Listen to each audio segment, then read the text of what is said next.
It all started on a Tuesday afternoon. The sky outside our suburban home in Charlotte was a calm shade of gray, the kind that made everything feel a little quieter. I was folding laundry on the living room couch when I heard the knock. I didn't need to check the peephole. I already knew who it was. Only one person knocked like that. 3 quick raps followed by a pause and then 2 more. Ethan. My husband's best friend since high school. Ethan had always been a part of our lives. He was best man at our wedding, godfather to our daughter Ava, and a regular face around our dinner table on weekends. But something about that knock felt different today. I opened the door, and there he was, standing with his hands in his pockets, wearing a baseball cap and that familiar crooked smile. "Hey, Rachel," he said.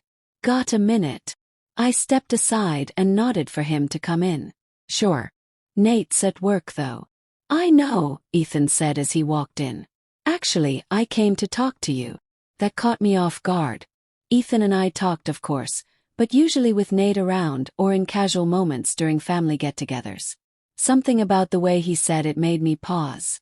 I set the laundry basket aside and sat on the arm of the couch. "What's going on?" He looked uncomfortable, like he was choosing his words carefully. I didn't know who else to ask. "And I trust you." I folded my arms. "Okay." Ethan ran a hand through his hair and sighed. "Look, I've been trying to start my business for months. I finally found a decent space to rent for the studio, but the lease requires a co-signer. I already maxed out my loan options and I was wondering if you could help me." My heart dropped a little. "You mean, co-sign?" "Just for a few months," he said quickly. "Until I get it up and running. I've got some equipment lined up. I've already got a couple of clients interested. I just need someone to help me get through the door. You don't even have to put in money. Just your name." I stared at him. This wasn't what I expected. 1,000 thoughts raced through my head. Nate was always cautious with money and paperwork. He'd never agreed to this if Ethan had asked him, which is probably why he asked me instead. "I don't know, Ethan," I said slowly.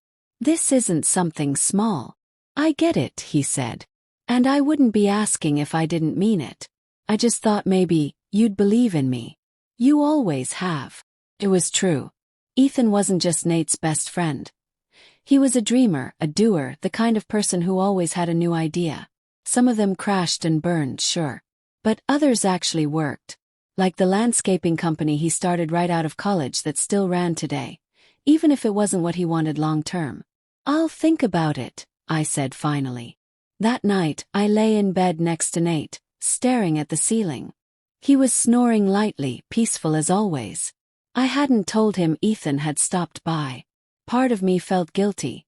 The other part didn't want to worry him until I made a decision. Ethan had asked for help, not a favor. He wanted someone to believe in his vision. And maybe I wanted to believe in something too.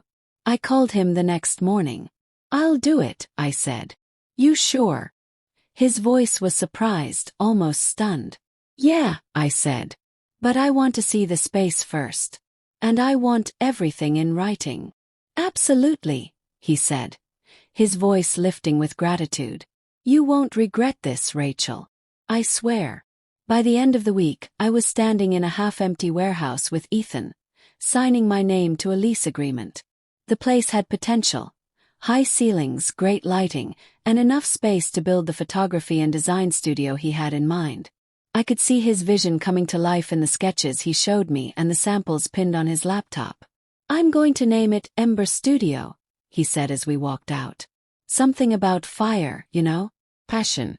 Creativity." Smiled. "I like it." Over the next few weeks, Ethan worked non-stop. He painted walls, built backdrops, installed lights, and started booking clients. He kept me updated every few days, sending photos and messages.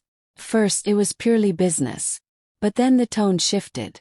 The messages got warmer, more personal. "You've got a good eye, Rachel," he wrote after I suggested he move a window panel to improve lighting. "You ever think about working in design?"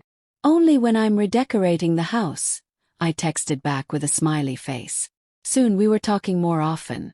Not just about the studio but about life.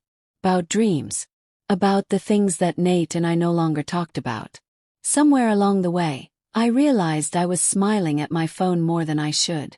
Then one afternoon, Ethan asked if I'd stop by the studio. He wanted to show me the final setup before launch. I walked in and gasped. The space was transformed. White walls with clean modern accents, soft lighting, and a sense of calm creativity.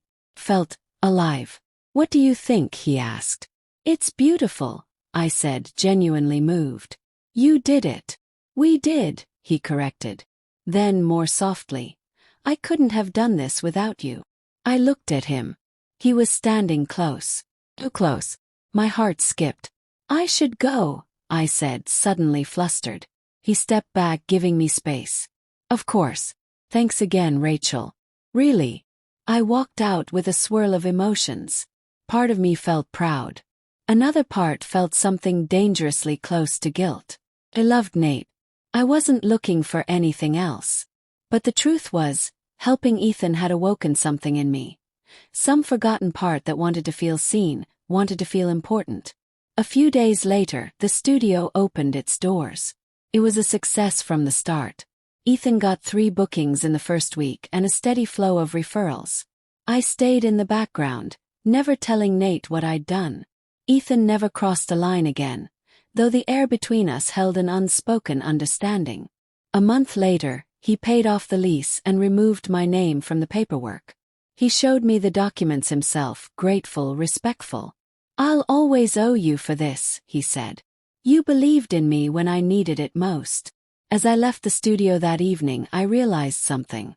Helping Ethan wasn't just about a signature on a lease. It was about remembering that I had something to offer beyond my roles as wife and mother. It was about believing in possibility. I never told Nate.